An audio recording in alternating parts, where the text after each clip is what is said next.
There is no doubt in my mind that terrorism and terror today is the modern day expression of Amalek, those root evil forces against which the Jewish people have been struggling since time immemorial. It was only yesterday that we had the terrible attacks in Brussels, a few months ago in Paris, and of course almost for 6 months now, almost on an ongoing basis, attacks, indiscriminate attacks here against all members of Israeli society.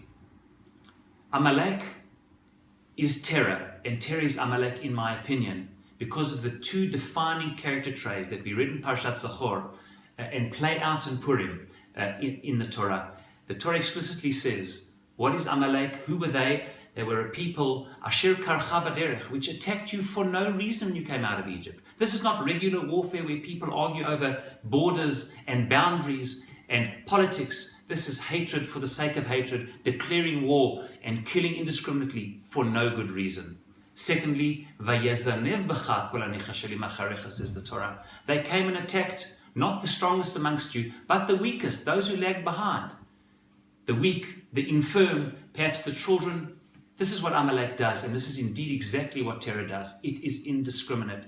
It does not accept all of the acceptable behavioral patterns that humanity agrees on. For the last 150 years, there have been 4 different Geneva Conventions governing human warfare. And here we say a civilian must be distinguished from a soldier in war. There is no such thing as civilians being part of the war zone. You fight soldiers and civilians are innocent. Not so to Amalek, not so to terror.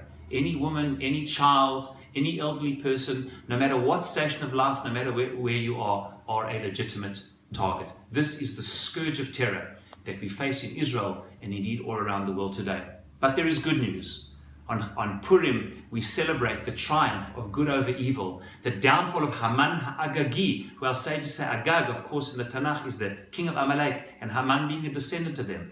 We celebrate the triumph where evil can be triumphed over and even averted. And we hope and pray, as the Megillah says, Asher yishletu hayudim heima b'soneihem v'nahafochu, how everything gets turned around, that indeed from this Purim going forward, B'ezrat Hashem, that terror should be vanquished and triumphed over, and we should together as families, as a people and a society, and indeed all the family of nations, only have opportunities to celebrate together.